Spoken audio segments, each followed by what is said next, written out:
Gracias una vez más a todos por su presencia aquí y efectivamente hoy concluimos uno de los ciclos que hemos dedicado de una forma un poco errática a ampliar el contenido del anterior, en el que vimos una serie de cosas de la ciudad de Valencia y obviamente hay muchísimo más, les dije yo. Y bueno, pues elegimos casi un poco al azar más o menos, pero puntos de encuentro importantes, citas importantes con el arte valenciano de muy diferente naturaleza, desde la catedral al Palacio del Marqués de las Aguas y a lo que vamos a ver hoy, pero que nos permite un acercamiento a lo que es el valor histórico y artístico, sobre todo, de esta gran ciudad, donde hay, evidentemente, muchos elementos dignos de un mejor conocimiento y de un respeto y un interés generalizado, como es el caso. Bueno, para cerrar ese ciclo, cuando yo lo preparaba hace tiempo de esto, pues estuve dudando porque hay muchas más cosas. O sea, Valencia y la presencia del arte en Valencia de una manera significativa no solo se pone de manifiesto en los lugares que hemos elegido, sino que hay muchos más, pero me pareció del todo punto imprescindible, por una serie de razones que no detallo, el cerrar el ciclo hablando de una de las referencias, yo diría, ineludibles en cualquier paseo por el arte valenciano, como es el Museo de Bellas Artes. El Museo de Bellas Artes es un museo muy importante, seguro que todos ustedes lo conocen muy bien, seguro que muchos de ustedes incluso mejor que yo mismo, porque es una referencia cultural y entrañable para todos los valencianos desde hace muchos años. Yo sigo estando vinculado al museo desde hace muchos años, como guía voluntario, tras mi jubilación, y evidentemente para mí siempre es un placer acompañar a amigos o conocidos o simples visitantes en un periplo por ese museo. Va a ser un placer también, lo ha sido en la preparación, pues el hablarles de ese museo aquí esta tarde. Lógicamente hay un exceso de objetos de todo tipo, básicamente pintura, de primerísima calidad. Yo simplemente les diría lo que repiten las guías, pero hay mucha gente que se sigue sorprendiendo. No solo es la segunda pinacoteca de España, los sevillanos nos lo discuten en alguna ocasión, pero yo creo que no sin razón, hablando en términos objetivos, voy a hacer un esfuerzo, y decía no solo la segunda pinacoteca de España, sino, por lo que se refiere a arte antiguo, una de las primeras de Europa. Nos podemos codear, evidentemente, con gran fortuna, con muchos de los grandes museos europeos, como puede ser los Uffizi, como puede ser el Rijksmuseum, o tantos otros, por nuestras colecciones, sobre todo, aunque no únicamente, en lo que se refiere al arte antiguo, a los primitivos, es decir, el gótico, básicamente, y el Renacimiento. Bueno, naturalmente tenemos que hacer una visión muy panorámica de ese tema, porque si no nos podríamos quedar a dormir aquí todos, y entonces realmente, bueno, pues me permiten, yo he hecho una selección que espero les guste y les interese, de obras, algunas muy conocidas por todos ustedes, con seguridad, y otras tal vez no tanto, pero que igualmente ocupan un lugar destacado en ese panorama. Vamos a empezar. Y empezamos por esta imagen, fácilmente reconocible por todos ustedes, tomada desde el cauce del río Turia, donde vemos, la fotografía es reciente, evidentemente, pues el estado actual de ese museo. Ese museo se encuentra enclavado, lo que estamos viendo aquí, básicamente en todo ese exterior, diferentes fachadas, junto a los viveros, a nuestra derecha, frente al cauce viejo del río, en la calle que se llama Pío V, de modo que no tiene pérdida, evidentemente, y, en todo caso, subrayar de que se trata de un edificio histórico en sí mismo importante, muy importante. Este edificio fue construido a finales del siglo XVII, a finales del siglo XVII. Y empiezo diciendo algo que seguro muchos de ustedes, tal vez todos, sepan que el museo no ha estado ahí siempre. El museo está ahí desde el año 44-45, es decir, tras la guerra. Anteriormente, ¿dónde estaba el Museo de Bellas Artes de Valencia? Pues todos ustedes lo saben también, sin duda, el Convento del Carmen, que era donde estaba alojada la Real Academia de Bellas Artes de San Carlos, bajo cuya tutela, evidentemente, nace el museo, se desarrolla, se convierte en un museo público importante, toda una serie de vicisitudes. Hay que decir que el edificio que estamos observando ahí es un edificio interesante, me temo no muy bien valorado por muchos valencianos, pero sin duda alguna un edificio importante, construido por uno de los grandes arquitectos de finales del XVII, principios del XVIII, que es Juan Bautista Pérez Castiel. Oiga, y ese nombre no me suena de nada. ¿Quién es? Yo les voy a dar una referencia y no voy a entrar en eso, claro, pero decirles que este arquitecto es uno de los nombres importantes de esos tiempos, autor de la gran reforma barroca de la Catedral de Valencia. De esto hemos hablado aquí, gótico en sus orígenes, elementos renacentistas aquí y allá, y transformada por recubrimiento del edificio original, transformada en un barroco realmente formidable. Un barroco que podemos ver ahora todavía, afortunadamente en toda su plenitud, sobre todo en el espacio del presbiterio de la catedral, recordarán que hablé de eso, y si quieren otro elemento también, no tan conocido ni tan importante como el anterior, pero valioso, que es la capilla de San Pedro, junto al acceso a la capilla del Santo Cáliz. Bueno, sigo adelante. Nos acercamos un poco a la fachada, vemos en la parte de la derecha uno de los dos torreones simétricos de esa fachada. Estamos hablando, sitúen bien la fecha, de finales del XVII, principios del XVIII. Por lo tanto, estamos hablando de una época donde está el barroco pleno y en este caso, y por razones que no voy a entrar en ellas, pues evidentemente ya decantado, por cuestión de tiempo, en fin, y de estilos, decantado hacia el clasicismo o neoclasicismo. Por lo tanto, ese es el estilo del edificio que estamos viendo ahí. Torreones, decía, simétricos, derecha e izquierda, etcétera, etcétera, y el edificio histórico, que es lo que ocupa la mitad de esta fotografía. Lo que tengo a la derecha, ¿qué es? Todos ustedes lo conocen, siempre que hayan entrado allí, pues habrán entrado por la puerta que tengo ahí abajo, que ahora veré. Es el acceso al museo, bueno, el importante, el principal, el acceso actual al museo, y entonces ese acceso, donde está el vestíbulo, donde les reparten las entradas, etcétera, etcétera, es la antigua iglesia de ese colegio de Pío V. Oye, ¿qué es eso de un colegio de Pío V? Bueno, no entro en una genealogía excesivamente fuera de lugar, simplemente decir una especie de seminario. Una especie de seminario, por lo tanto ahí se preparaban los sacerdotes, evidentemente. El seminario de Moncada no existía, como es natural, es muy posterior, y en consecuencia aquí y en el Corpus Christi, recuerden, eran espacios dedicados a las funciones y la tarea del seminario.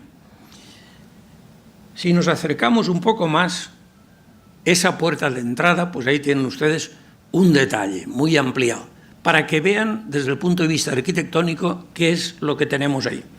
Y lo que tenemos ahí es, evidentemente, pues unos arquitraves realmente formidables, unas columnas pilastras realmente potentes, acanaladas en este caso, unos, en definitiva, entablamentos muy rigurosos, una puerta también con elementos arquitectónicos propios del neoclasicismo. Porque esto es la entrada a la iglesia, que es donde está hoy en día el vestíbulo del museo, por el cual habrán entrado ustedes una y mil veces, y que, en todo caso, esa iglesia tiene la característica, no es única, como bien saben, de tener forma redonda. La cúpula que hemos visto en la fotografía anterior, de hecho, se hundió hace ya algún tiempo, y hasta una fecha relativamente reciente no fue reconstruida. De modo que lo que hemos visto en una fotografía anterior, esa cúpula con esos azules tan característicos de la arquitectura valenciana, es una reconstrucción muy reciente, muy reciente. La verdad es que ha quedado muy bien. Dentro en el vestíbulo se puede distinguir lo que es edificación antigua y edificación restaurada, sin ninguna dificultad, y en todo caso un espacio importante. Estamos ya en el siglo XVIII y la reconstrucción ya moderna. Entremos, crucemos eso y vámonos a un espacio que sin duda todos ustedes también conocen, que es el patio. El patio del Colegio-Convento de San Pío V, y actualmente patio del museo, si lo prefieren así. Bueno, tenemos un patio interior donde podemos ver, efectivamente, en ese patio, pues aparecen primero unos arcos. Los arcos no son de medio punto, sino que están un poco achatados. Aparecen unas pilastras, aparecen 2 pisos junto con la planta baja, es decir, recordando un poco lo que es un claustro monacal, solo que en este caso es un patio-claustro del colegio y no tiene exactamente las mismas funciones. Una zona jardinada de cierto interés, atractiva, y en todo caso en ese patio encontramos, situémonos en la arcada, pues esto. Bueno, ahí les he sacado una vista de conjunto porque no podemos acercarnos mucho más. ¿Qué es lo que podemos ver ya actualmente? Es decir, el uso de ese edificio es 100% Museo de Bellas Artes. Si quieren ustedes, admitiendo dentro de ese 100% la presencia de la Real Academia de Bellas Artes, que ocupa unos espacios, evidentemente, a los que tiene pleno derecho.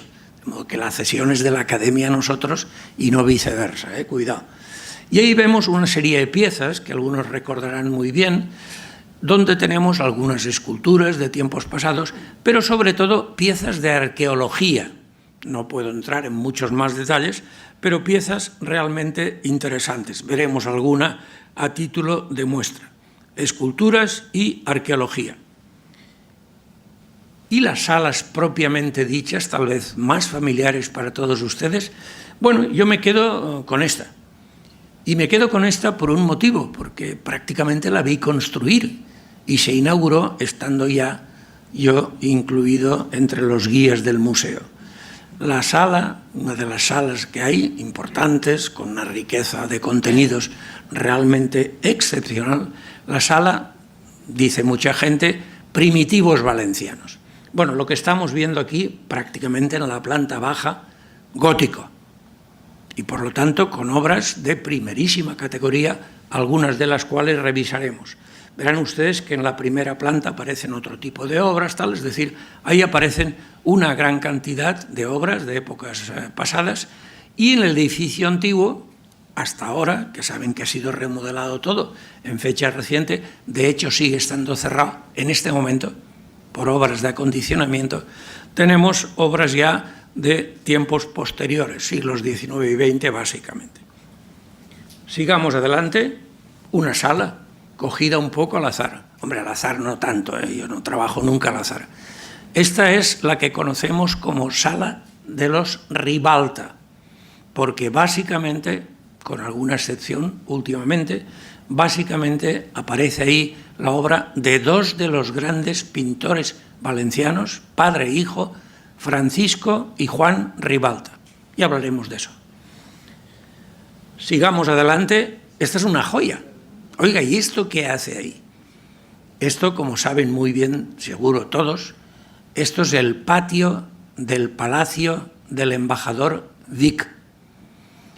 El Palacio del Embajador Vic, no voy a hablar mucho de ello, sería imposible, estaba en la calle que lleva ese nombre,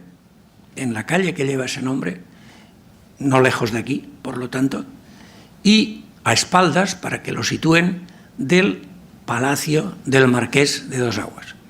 Bueno, ese palacio fue derribado simplemente porque sí, no pasó nada, se derribó en el siglo finales del XIX y tal, y se perdieron muchos de sus elementos. Otros se conservaron en el convento del Carmen, más o menos adecuadamente.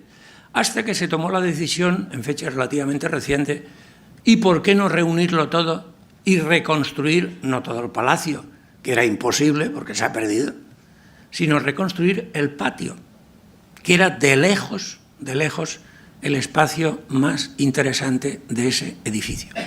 Y lo que ven es lo que están viendo ahí. Creo que todos lo habrán visto. Quien no lo haya visto, por favor, que vaya y lo vea. Y los que lo hayan visto también, porque siempre descubrirán ustedes cosas nuevas y muy interesantes. Patio interior, cortile, en italiano, del Palacio del Embajador Vic. ¿Embajador de quién?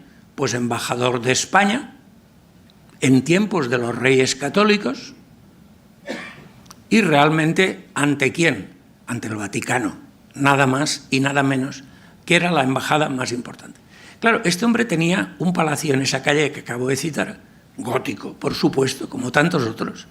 Y claro, cuando volvió aquí después de unos años en Roma y vio su viejo palacio gótico, se le cayó el alma a los pies.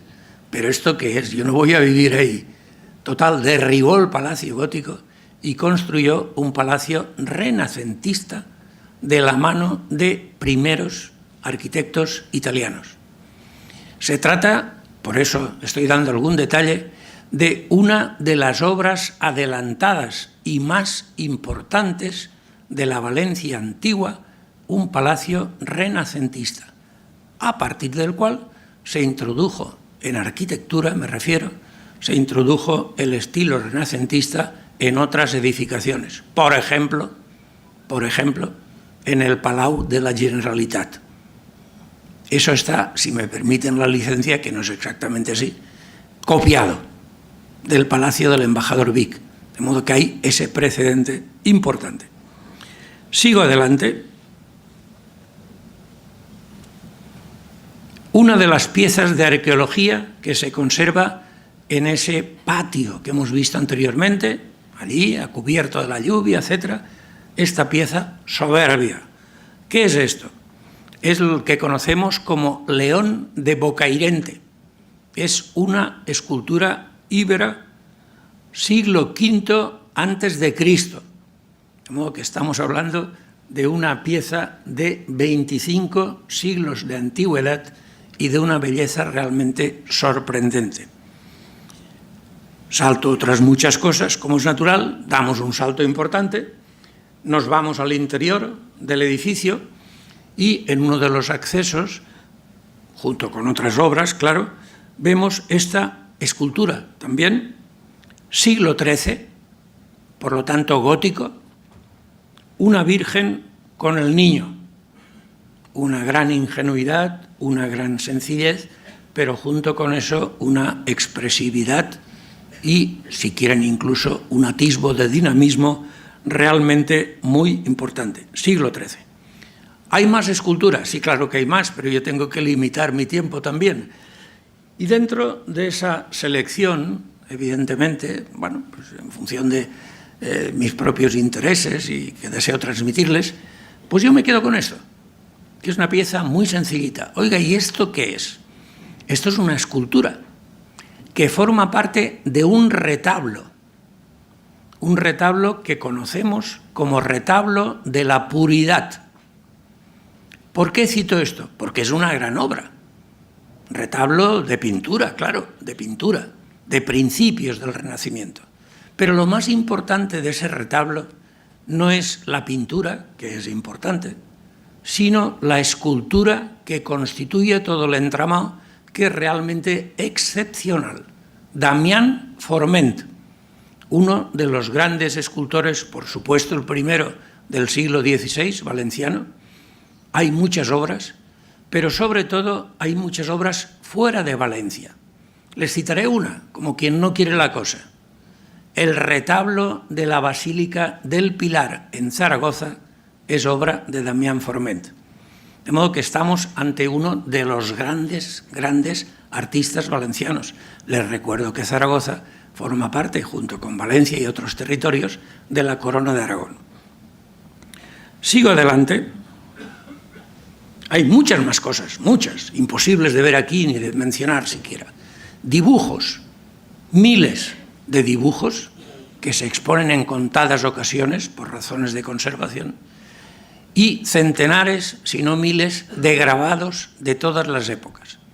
Bueno, ese material tan absolutamente, en fin, estremecedor por su calidad y cantidad, yo me quedo con este, por su peculiaridad. Un grabado formidable de uno de los grandes grabadores europeos, que es Piranesi. Piranesi, un grabado de Piranesi, siglo XVI, XVII, un grabado importante, cárceles. Y ahí tienen ustedes una cárcel, por supuesto, inventada, eso no existe en la realidad, una cárcel antigua, supuestamente en Roma, etcétera, etcétera. Grabados muy importantes. Si hay alguna exposición temporal de grabados o dibujos, no se la pierdan, porque en contadas ocasiones se exponen ese tipo de obras, por razones de conservación, insisto. Bueno, y nos vamos ya, tras esta ligera introducción, la que me ha dejado montones de cosas, claro, nos vamos a ver lo que es más importante en el museo, que de lejos es la pintura, sin menoscabar lo que acabo de explicar aquí. Y empezamos aquí. Esta es la obra más antigua de pintura que se conserva en el museo. ¿Y qué es esto? Una tabla. Es decir, es pintura al temple sobre tabla, sobre madera. El lienzo va a venir mucho más tarde, ¿eh? Lo que hay detrás es madera. Y entonces esto forma parte de un retablo, ahora veremos alguno, y en definitiva se trata de 4 tablas, ahí va una de ellas nada más, que son tablas relacionadas con la vida de San Lucas. San Lucas es uno de los 4 evangelistas, y ahí tienen ustedes a San Lucas escribiendo su evangelio, todo esto obviamente convencionalmente, claro. San Lucas escribiendo su evangelio al dictado de la Virgen María, que es quien ha vivido los episodios que se más o menos relatan en ese y otros evangelios. Bueno, muchas cosas a señalar, pero yo brevemente, oiga, ¿y ese buey que hay junto al escrito de San Lucas? Ese buey es uno de los símbolos de los evangelistas, el correspondiente, obviamente, a San Lucas que estamos viendo aquí. Siempre que vean, porque claro, atención, ahí tenemos a San Lucas, tenemos la Virgen. Oiga, ¿y eran así? Ni idea. No yo, nadie. Porque ambos habían fallecido muchos siglos antes de que fuera pintado esto. Esto fue pintado a mediados del siglo XIV por parte del primer gran pintor que vive y trabaja durante toda su vida, muere aquí, procedía de Barcelona, donde había estado trabajando anteriormente, y aquí supone el inicio de la pintura en un estilo gótico italiano. Gótico italiano es lo que estamos viendo aquí, figuras muy sencillas, un poco inexpresivas, muy estáticas, etcétera, etcétera, pero que supone el lanzamiento de la gran pintura valenciana. Junto con él y después de él, una serie de pintores muy importantes que irán, obviamente, avanzando con el tiempo en la calidad y la justeza, digamos, y detallada de esas pinturas. Sigamos adelante y nos vamos hacia, en mi opinión personal, lo que es tal vez una de las mayores joyas, para mí, una de las mayores joyas, por delante de otras muchas más conocidas tal vez, de los fondos del Museo de Bellas Artes. Estoy hablando del retablo de los sacramentos de Gerardo Starnina, obviamente italiano, de la zona de Florencia, viene a Valencia, trabaja aquí durante unos años, luego se va, regresa a Florencia, etcétera, etcétera, etcétera. Y aquí nos deja unas pocas obras, pero entre ellas una obra verdaderamente cumbre, una obra maestra absoluta, que es el retablo de los sacramentos. Yo he preferido en este caso no presentarles una vista de todo el retablo, sino un detalle de la tabla central, donde aparece la figura de Cristo y aparece otra cosa, ¿Ven ustedes esa herida en el costado de la que emanan unos pequeños chorros de sangre? Cada uno de ellos se puede ver al natural, con facilidad, yo les recomiendo que lo hagan. Cada uno de ellos va a parar a cada uno de esos, vean, 3 y 3, 6, el séptimo está bajo los pies de Cristo, no lo vemos aquí. Los 7 sacramentos que podemos reconocer e identificar con gran facilidad, diría yo, simplemente viéndolos uno a uno y recordando lo que representan en su conjunto. Una figura importante, finales del siglo XIV, 1396, para los que quieran más información. Oiga, ¿y esto por qué lo pinta Gerardo Sternina aquí? Olvídense de los pintores actuales, nada que ver con esto.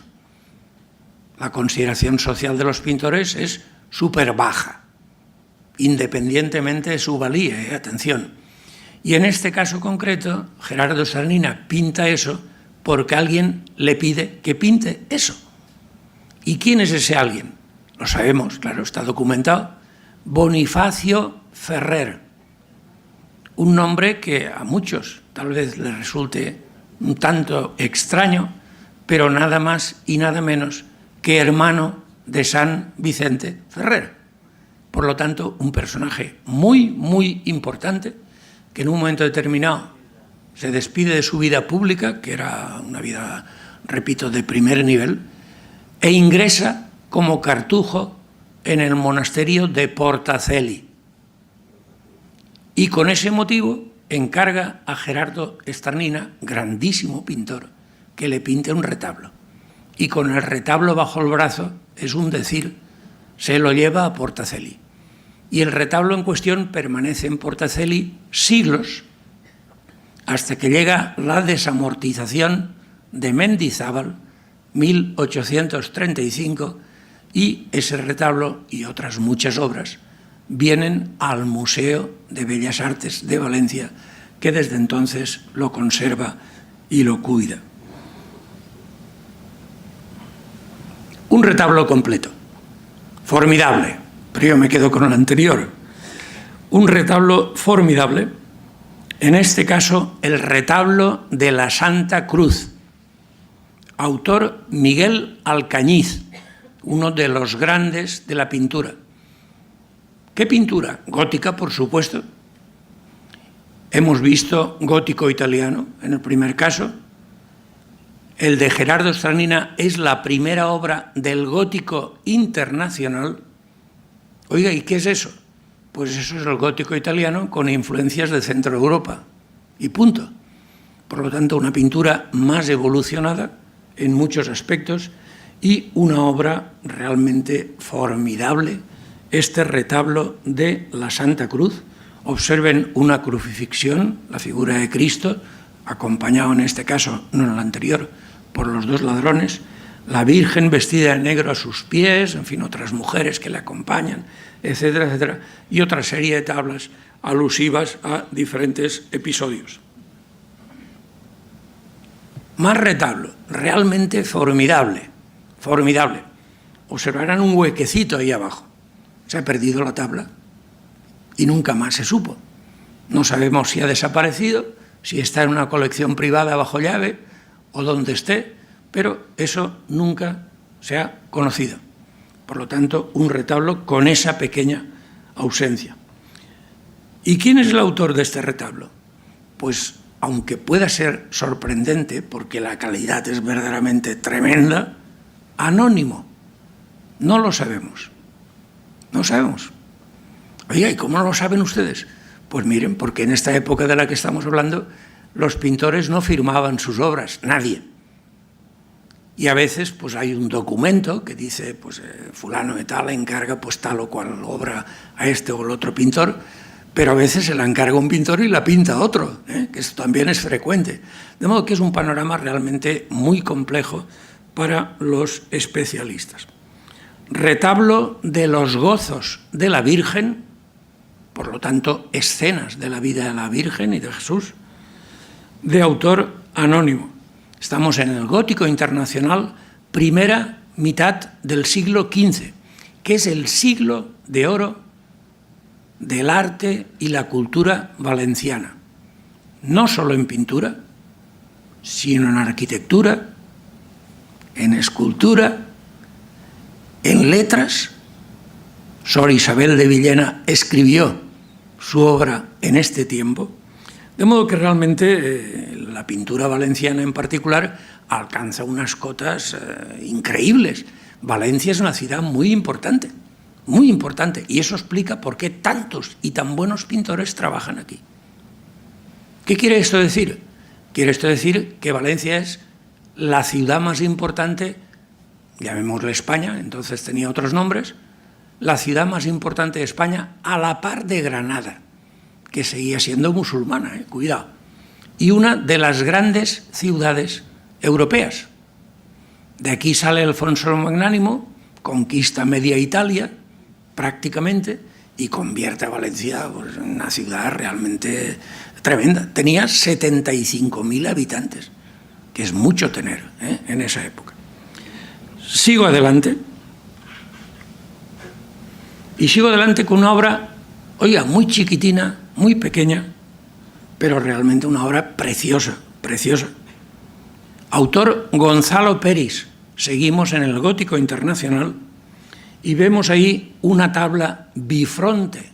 ¿Qué quiere decir eso? Pues que hay una pintura por delante y una pintura por detrás. Podemos verlas las dos, tal como está montado. Y en este caso, la pintura que están viendo ahí, con toda su sencillez, con todo su, en definitiva, pues encantos en todos los sentidos, representa la anunciación de la Virgen, que será un tema repetidamente presente a lo largo de la historia.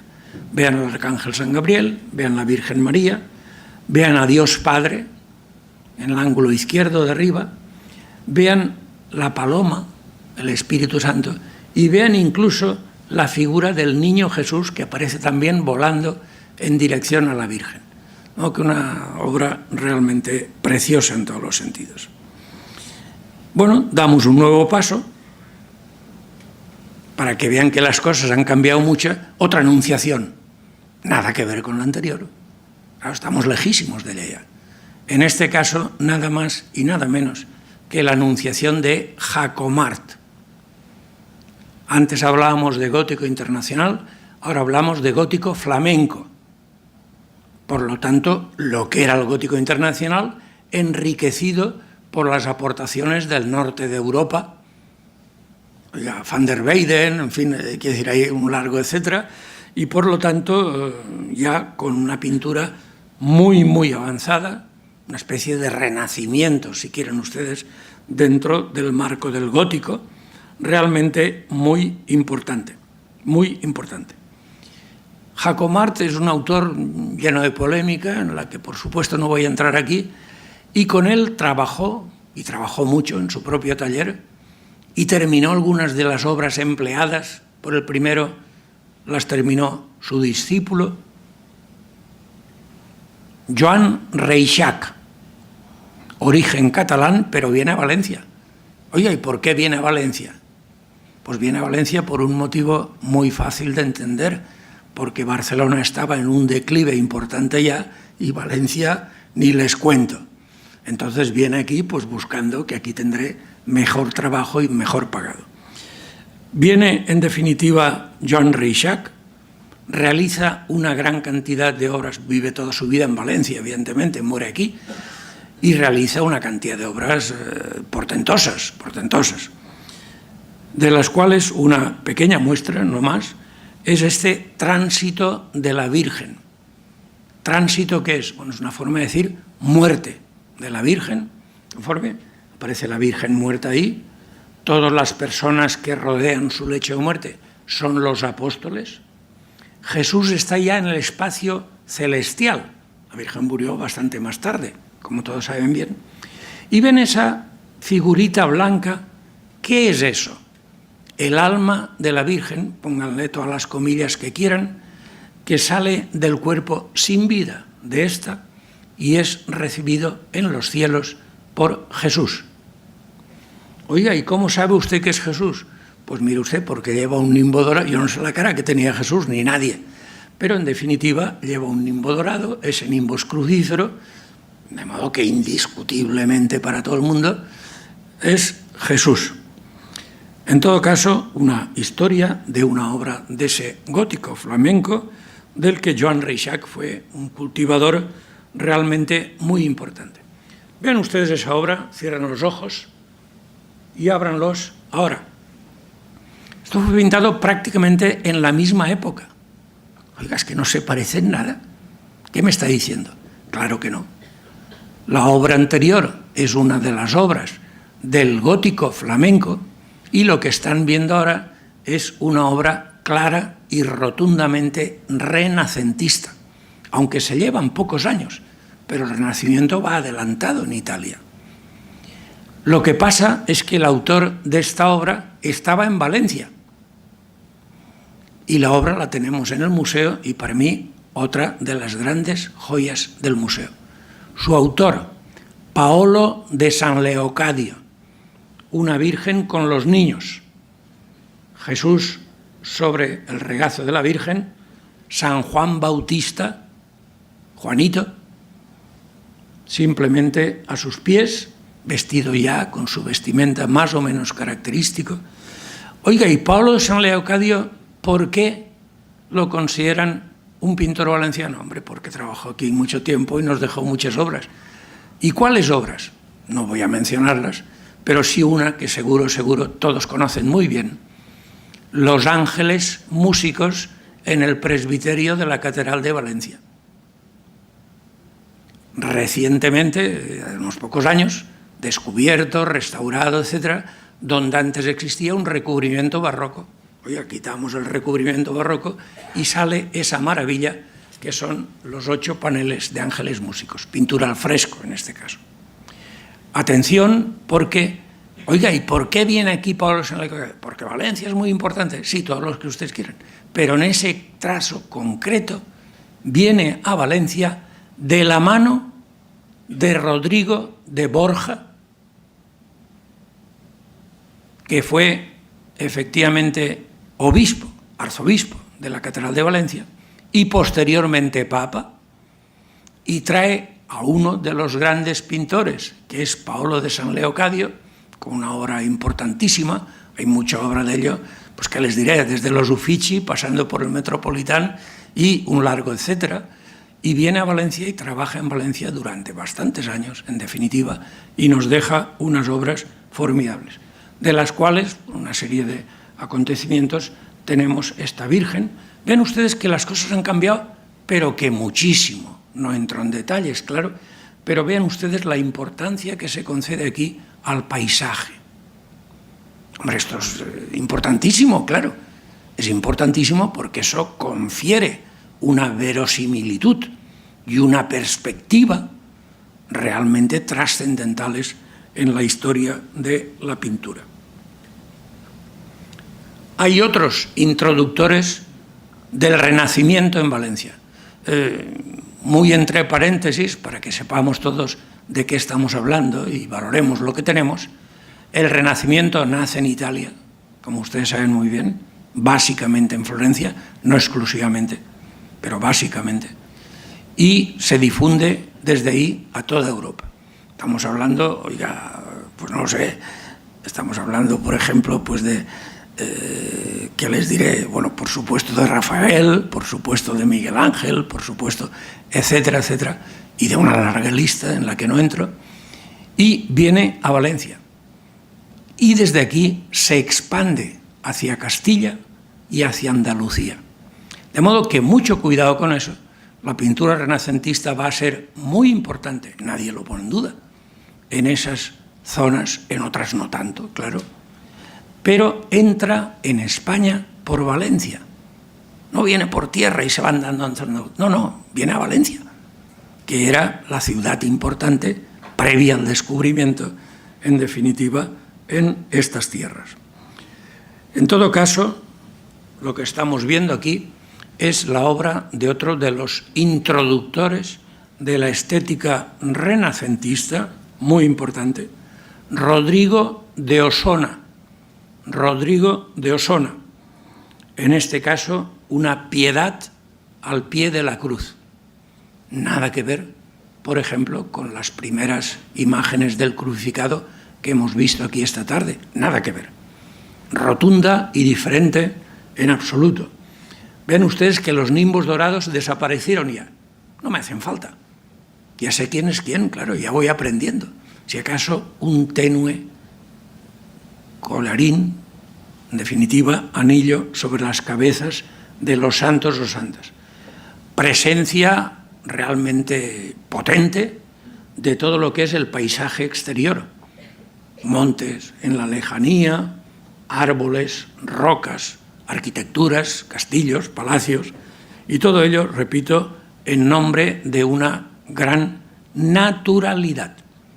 Es decir, lo que estamos viendo en esta primera serie de obras es un avance constante en la historia de la pintura hacia el naturalismo. La pintura ha buscado el naturalismo. ¿Y qué es eso? Pues eso es representar en un lienzo o en una tabla, tanto de alto por tanto de ancho, lo que es nuestro mundo, que tiene 3 dimensiones. De modo que mucho cuidado con eso. Se trata de representar nuestro mundo tridimensional en un espacio plano. La cosa se las trae hasta el punto que durante siglos se ha intentado conseguirlo y no se ha conseguido hasta que llega el Renacimiento. Sigo adelante. Otro de los grandes de la pintura renacentista, Fernando Yáñez, una resurrección de Cristo. ¿Quién es Fernando Yáñez? No entro en detalles, pero sí, muchos de ustedes lo sabrán seguro, y los que no, pues se acordarán a partir de ahora. Es el autor, junto con Fernando Llanos, del retablo de la Catedral de Valencia, el retablo mayor de la Catedral de Valencia, es decir, el que hay en el presbiterio, con unas grandes pinturas, que en realidad no es el retablo, sino la tapa del retablo. El retablo estaba detrás. De modo que son estas grandes 3 y 3, 6 grandes pinturas, 2 metros por 3 metros, enormes, que en las grandes solemnidades, tal vez estos días próximos, una de ellas, se abren y vemos otras 3 y 3, 6 por detrás. De modo que 12 grandes pinturas de este autor, de Fernando Yáñez y Fernando Llanos, ambos castellanos, manchegos, que vienen a Valencia. ¿Por qué? Porque en Valencia es donde se cuece, evidentemente, la vanguardia del arte mundial, y realmente trabajan aquí, trabajan en la catedral, trabajan en otras obras, dejan una producción realmente muy, muy importante. Los Hernandos. Otra persona que interviene de una forma decisiva en la llegada y consolidación del Renacimiento es este que les muestro aquí, una pequeña obra, una santa en una predela, Vicente Macip, tal vez desconocido para algunos de los presentes, salvo cuando yo les diga a continuación, y ya no se les olvidará, padre de Juan de Juanes. De modo que el iniciador, trabajaron juntos en muchas obras, se ha discutido la autoría de esta o aquella. Bueno, esta es de Vicente Macip, es lo que llamamos una predela de las santas. Y bueno, ahí tienen ustedes una santa. ¿Y qué es lo que vemos? Oiga, ¿quién es esta? Pues no lo sé. Imagínense, es un decir, claro, que es la hija del pintor. Siéntate ahí, no te muevas, y dibuja una santa. Para que sepamos quién es, vemos un gran nimbo dorado. Estamos en finales del gótico todavía. Un gran nimbo dorado. Conclusión, es santa. Nunca nos equivocamos en eso. Después vemos que lleva una palma en una de sus manos. Conclusión, no se equivocarán nunca con eso. Murió en el martirio. Y finalmente, he elegido este caso particularmente sencillo, los que tienen buena vista, y la ampliación creo que eso lo indicará, lleva un platito con 2 ojos. Hombre, no hay duda, Santa Lucía. Todo esto que les cuento muy de pasada es realmente importante porque la pintura religiosa, o la histórica, o la social, o lo que ustedes quieran, tiene un objetivo. ¿Y cuál es el objetivo de la pintura religiosa? Transmitir un mensaje religioso, obviamente. Claro, si ese mensaje no lo entienden los fieles, pues hemos perdido el tiempo y el dinero. De modo que la identificación de los personajes, detalles sobre su vida, etc., es no importante, verdaderamente crucial. Y la historia de la pintura está fuertemente marcada por esa consideración. Y ahora llegamos a uno de los grandes de todos los tiempos, muchas obras muy conocidas, muy valoradas por los valencianos, y evidentemente esta y otras muchas obras maestras de nuestra pintura. Estoy hablando de Juan de Juanes, y la obra que les muestro aquí, la he elegido, La Última Cena, indudablemente. Hay muchos precedentes, no entro en eso, hay otras versiones de Juan de Juanes. Para los especialmente inquietos y amantes del arte, en la iglesia San Nicolás tienen otra. Y, por supuesto, para los todavía más expertos, en el Museo del Prado tienen otra Última Cena, todas ellas de Juan de Juanes. Mi opinión personal, infundada, no soy especialista, tal vez la mejor es la que estamos viendo aquí. Tienen otro ejemplar en la Catedral de Valencia, en el Museo de la Catedral, pueden ver ustedes otra Última Cena de Juan de Juanes. Pero mi opinión, insisto, personal, están viendo ustedes la mejor de ellas. Un discípulo de Juan de Juanes, poco conocido, Nicolás Borràs. Pero atención, es un pintor extraordinario. Estamos en el Renacimiento pleno ya. Juan de Juanes es no solo el pintor más importante de Valencia del siglo XVI, sino que tiene una influencia sobre multitud de seguidores y discípulos, y uno de ellos es este Nicolás Borràs, que nos pinta esta Sagrada Familia. Sagrada Familia. Vean ustedes los elementos, los nimbos dorados nunca más, es decir, estos aritos de los que hablaba antes, la presencia de San José, de la Virgen, del Niño, de la Madre de la Virgen, paisajes al fondo, el ventanal, es decir, es una obra ya muy madura, muy avanzada en todos los sentidos. Hay un autor menos conocido todavía, pero les ayudaré a situarlo, con una obra muy interesante, por la que yo tengo una especial inclinación, que es esta Virgen de la Esperanza. Virgen de la Esperanza. La Virgen, con un libro, ese manto, largos cabellos, ángeles músicos, derecha e izquierda, es decir, aparece ahí una representación obviamente llena de simbología. ¿Por qué Virgen de la Esperanza?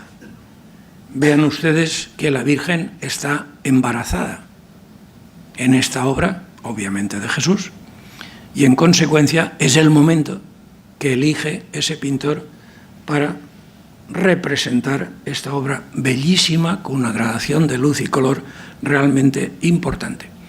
Juan de Sariñena, bueno, muchos de ustedes lo conocerán, pero yo les daré una referencia. La próxima vez que vayan al Palau de la Generalitat, verán unas tremendas pinturas con los jurados de la ciudad y de las cortes, de Juan de Sariñena y otros ayudantes. Es decir, es un pintor importante de la época.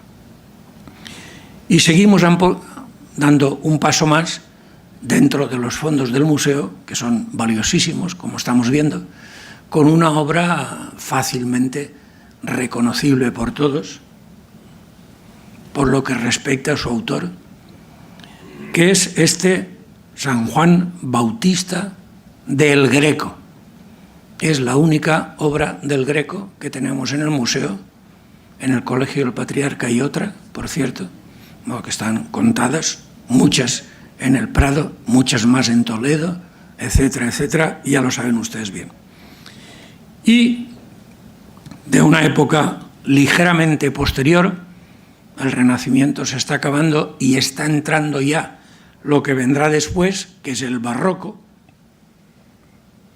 de la mano del introductor de la pintura barroca, al menos en tierras valencianas, que es Francisco Ribalta, Francisco Ribalta, El abrazo de San Francisco a Jesús. Es una obra realmente formidable, nos podría llevar una hora entera a hablar de ella y seguramente no lo acabaría, obviamente no lo voy a hacer, pero es una obra realmente tremenda en todos los sentidos, llena de un significado profundo, complejo, una obra que si la comparamos con las anteriores, con mucha luz, está todo lo contrario, con claroscuros tremendos. Claro, estamos hablando del tenebrismo como una de las características, no la única, claro, de la pintura barroca. Francisco Ribalta, padre de otro grandísimo pintor, Juan Ribalta, murieron prácticamente a la vez. De modo que el padre, con largos años de historia, trabajó en Madrid previamente, en el Escorial, luego vino aquí a Valencia, se casó aquí, tuvo al hijo, etc. Y bueno, pues en algún caso trabajaron juntos.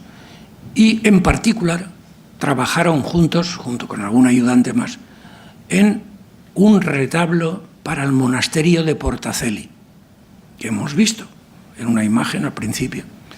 Y entonces ahí hay obras de Francisco, el padre, y de Juan, el hijo. Más importante, más maduro, la aportación del padre, lógicamente. Pero el hijo era un grandísimo pintor. Y como prueba de ello, pues eso que les presento ahí, que es un detalle ampliado, es para mí uno de los mejores retratos que tenemos en el museo, San Pedro, con un detalle realmente portentoso. Hay que verlo al natural, ¿eh? Esto es una muy ligera visión de la realidad. Y damos otro salto y nos vamos a otro pintor barroco, en este caso de Murcia, pero vino aquí a Valencia, trabajó con nosotros mucho tiempo, dejó obra. Pedro Orrente. Estamos en el barroco, de modo que de nuevo claroscuros, teatralidad, grandilocuencia, drama, sufrimiento, muerte, en fin, todo eso es el barroco y mucho más. Y en este caso concreto, el martirio de Santiago el Menor, donde no se eluden los detalles. En ocasiones, bueno, tanto repulsivos como puede ser este caso, atención a la parte inferior del cuadro con los sesos del santo por el suelo, por un golpe fuerte recibido por él mismo. Damos un paso más, nos vamos a otro tema más llevadero, de una obra maestra que conservamos también en el museo. Antón es holandés de origen, trabajó en Inglaterra muchos años, etc., y dejó alguna obra también en España. Antón van Dyck es uno de los grandes retratistas del barroco y esta es la única obra que tenemos en Valencia de él, El Duque de Moncada. Es una obra obviamente no religiosa, personaje importante de la nobleza. Con el caballo, ven ustedes que el caballo aparece un poco desproporcionado. Hombre, claro que sí. Es que si yo pinto el caballo a tamaño natural, pues ahora todo el mundo estaríamos mirando el caballo, cosa que el duque evidentemente no le parecería nada bien. Y entonces el caballo lo empequeñezco un poco y en cambio el duque, pues que sea un señorón ahí con su cetro en la mano, etcétera, etcétera. Una obra maestra, en todo caso, del género del retrato realmente muy importante. Tan importante que en Valencia tenemos uno de los mejores retratos a nivel mundial de este señor, Diego Velázquez. Yo diría, no uno de los mejores, es el único retrato, autorretrato, por lo tanto, de Diego Velázquez. Si no incluimos en esa categoría, que no hay por qué hacerlo, la figura de ese pintor que aparece en Las Meninas. Es decir, Velázquez retrató a todo el mundo, como digo, desde reyes y nobles hasta los bufones de la corte, pero él mismo solo aparece en el que hemos visto y en este de Las Meninas que ustedes conocen muy bien. ¿Quién es el mejor pintor valenciano de todos los tiempos? Voy a para gustos todo lo que ustedes quieran. Pueden quedarse con lo que hemos visto hasta ahora o veremos en adelante. Pero la crítica internacional dice, si no quiere ser tan rotunda, no el mejor, pero uno de los mejores, y hay quien dice claramente el mejor. José Rivera, nacido en Játiva, trabaja en Valencia, parece que con los Ribalta, algún tiempo, se va a Italia, que era un señor viaje en aquellos tiempos, y se establece en Nápoles. Y el resto de su vida trabaja en Nápoles. Claro, atención, Nápoles era española. Desde Roma hacia abajo y toda Sicilia, en fin, y un largo etcétera, eran pertenecientes a la corona española. Y él se queda allí y le llaman mucha frecuencia, desde aquí, desde Valencia, pero sobre todo desde Madrid, desde la corte. Y él dice, no, si yo aquí vivo muy bien. Y tiene una producción realmente increíble en cantidad y en calidad, con obras tan formidables como esta, junto con otras, actualmente en el Museo de Bellas Artes de Valencia. Un San Sebastián acompañado por Santa Irene, que intenta curarle las heridas de una de las flechas con que el santo fue martirizado. Mucho menos importante, pero evidentemente significativo, Jerónimo Jacinto de Espinosa. Título del cuadro es fácil de entender, Una Sagrada Familia. Estamos hablando de pintura barroca, del barroco tardío, evidentemente, y en este caso, pintura religiosa, por supuesto, que era la especialidad de este pintor en particular, bueno, que tal vez no alcance cotas excesivamente elevadas, pero evidentemente es un gran maestro de la pintura valenciana. Tal vez más modestamente, Esteban Marc, finales también del barroco, que él se caracteriza por pintar obras con cuadros de batallas, es decir, grandes multitudes, muchos caballos, muchos soldados, etc. Y en este caso el título es fácil de adivinar por parte de alguno de ustedes, Josué deteniendo el sol. Ese pasaje bíblico conocido por todos que Marc ve en la forma que estamos representando por ahí. Vean ustedes los 1001 detalles, las caballerías, los soldados, los muertos, en fin, todo lo que tengan ahí. A un nivel todavía más modesto, más simple, esto. ¿Por qué represento esto? Porque hasta ahora no habíamos visto bodegones. Es decir, pintura religiosa la mayoría, pintura histórica, retratos, pintura mitológica, no mucho en España, por cierto, pero el bodegón, el sencillo y humilde bodegón que la burguesía le compra a un pintor para ponerlo, bueno, ¿quién no tiene algún ejemplo de eso? Pues sobre el aparador en el comedor de nuestra casa, así de simple. Y entonces, en ese género tan menor, en comparación con los muy grandilocuentes anteriores, una obra de Tomás Yepes. Tiene mucha pintura en el Museo del Prado. En Valencia tenemos obras de él, entre ellas este frutero con fruta, de nuevo paisaje al fondo, etc., y un verismo y un naturalismo realmente soberbios. Llegamos, damos un pasito más, llegamos a José Vergara. José Vergara tiene obras, que les diré, arriba y abajo, muchas de ellas frescos en muchas iglesias valencianas, pintados directamente sobre el yeso, es decir, ahí no hay, evidentemente, pues ni tabla, ni lienzo, ni nada, directamente sobre el muro. Y en este caso concreto, este sí, esta es una obra de óleo sobre lienzo, retrato del rey Carlos IV, soberbio.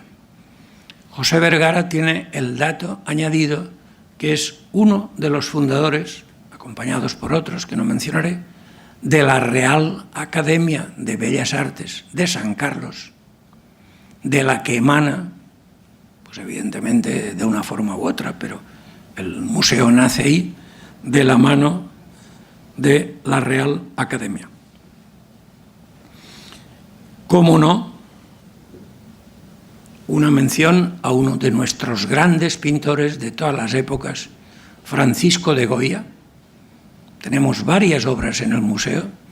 Hay dos espléndidas en la Catedral de Valencia, en la Capilla de los Borja, pero en el museo hay unas cuantas de él y de su época, no digamos. En este caso concreto yo me quedo de lejos con esta, que es un retrato extraordinario, de Joaquina Candado.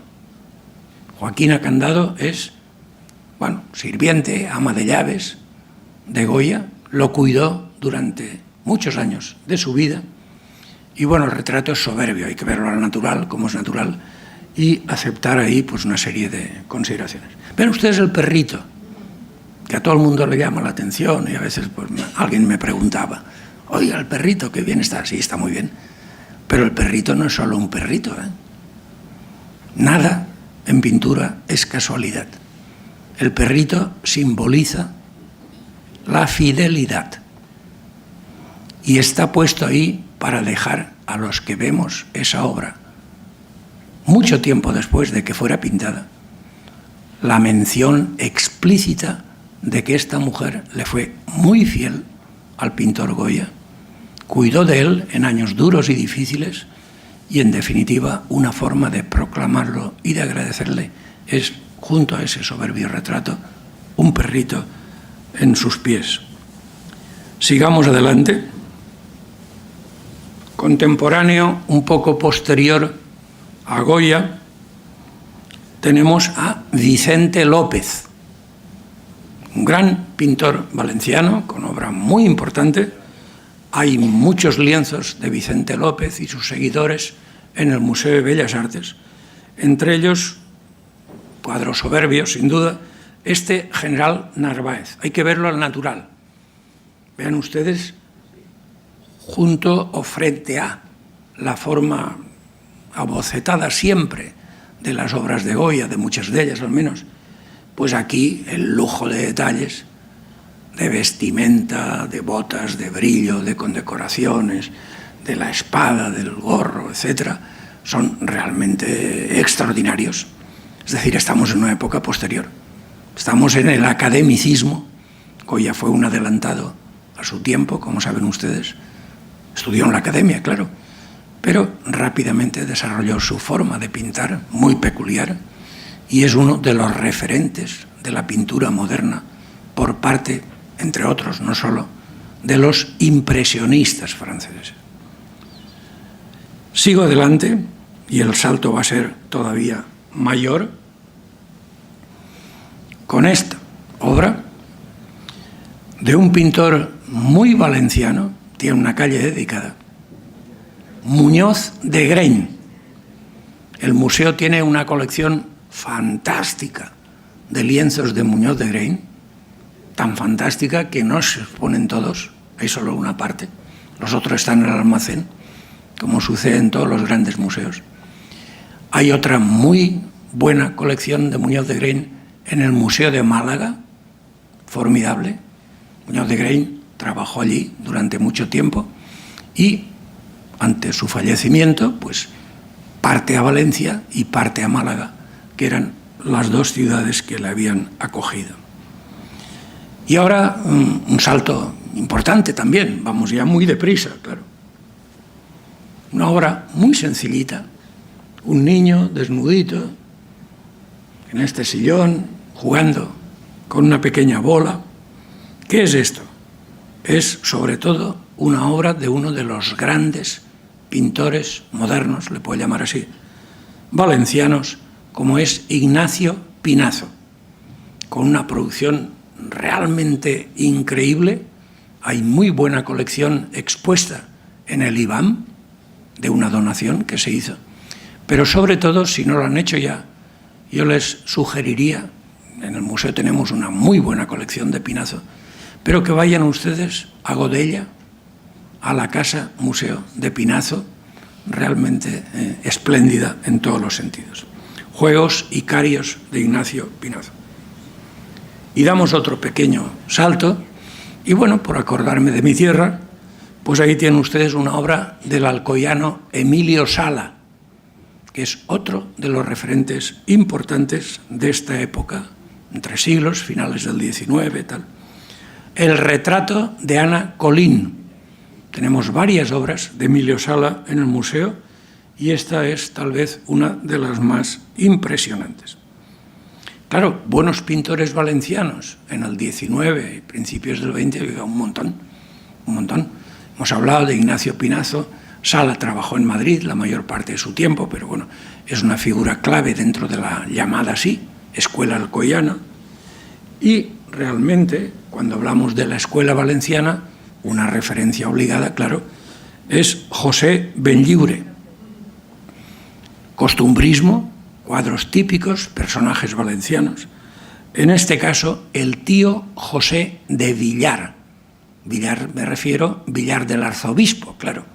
Y entonces, bueno, pues un huertano, evidentemente, pues pintado ahí, sus albercas, en definitiva, aparecen, el gorro tal, vestido de negro, el blusón valenciano, bueno, etcétera, etcétera, con un gran valor, no solo pictórico, es una obra formidable, el retrato es una maravilla, sino también de carácter sociológico o etnográfico. Y bueno, puestos a hablar de los grandes, pues claro, evidentemente hay uno especialmente grande, especialmente querido por los valencianos, que es el Joaquín Sorolla. Joaquín Sorolla, tenemos una muy buena colección en el Museo de Bellas Artes, 50 y tantas obras, sobre todo de su época juvenil, de las cuales tal vez pues, la más espectacular es la que les muestro aquí. El título es fácil de adivinar, Grupa Valenciana. Sabrán ustedes, muchos, y si no, pues a partir de ahora lo sabrán todos, las dos hijas de Joaquín Sorolla. Las dos hijas de Joaquín Sorolla, Elena y María, a caballo de una grupa valenciana, enjaezada en la forma característica y conocida por todos, y retratadas en el jardín de su casa en Madrid, que es uno de los museos más interesantes que tenemos en este país, digo bien, con evidentemente obras de Sorolla, en fin, en cantidad y en calidad realmente altísima. Mucho menos conocida, pero interesante en mi opinión, es la obra de Cecilio Pla. Cecilio Pla. Estamos ya en el modernismo. Esta obra rezuma, en definitiva, muchas de sus características. El título es La mosca. Y eso nos deja un poco perplejos. Empezamos a buscar por ahí y al final vemos una mosca efectivamente en la cortina, cerca del rostro, tal. Pero la mosca no es eso, ¿eh? La mosca es la mujer.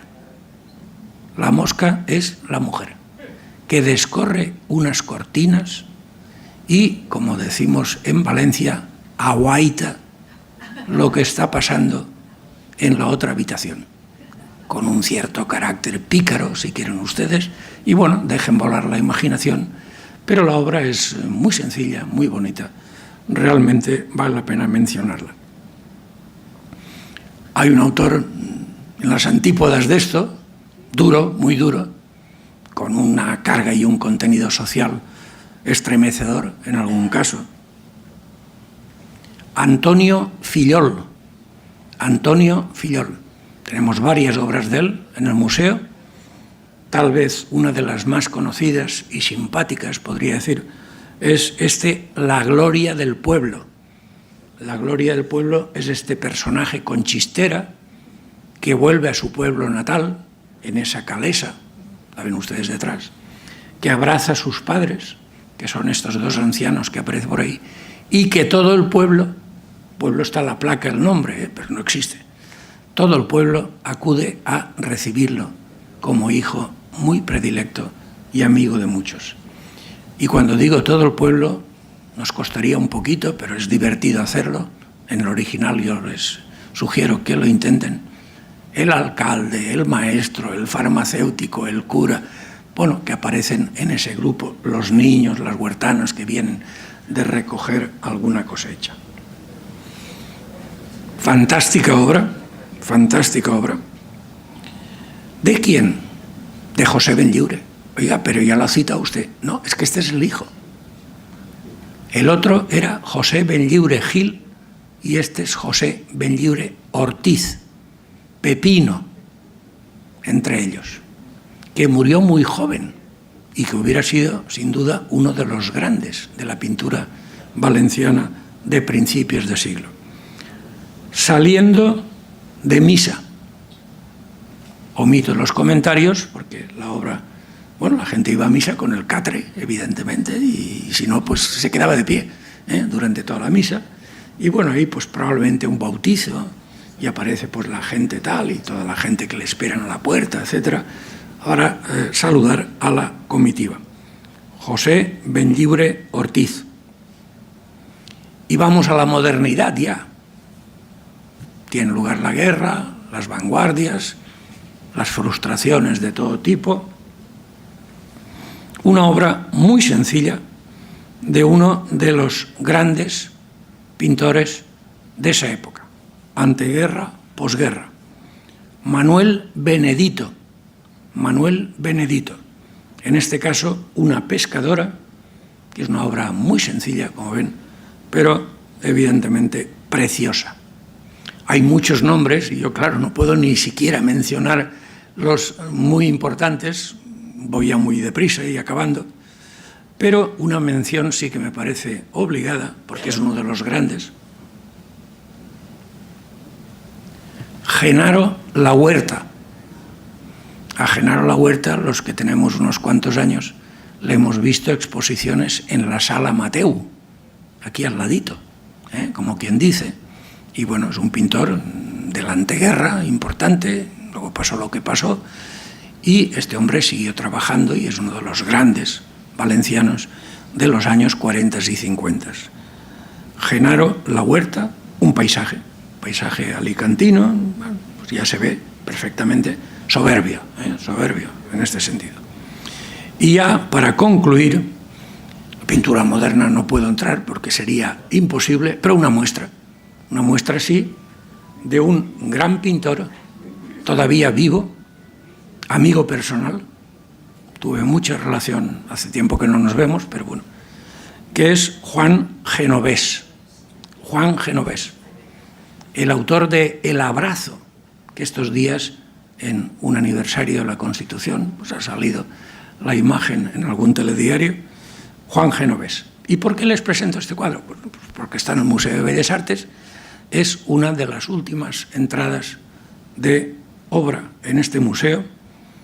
Huelga decir que todos los pintores modernos que he citado estudiaron en la Real Academia y, por lo tanto, aunque sean modernos, hay obras de Anzo, por ejemplo, etcétera, y un largo etcétera.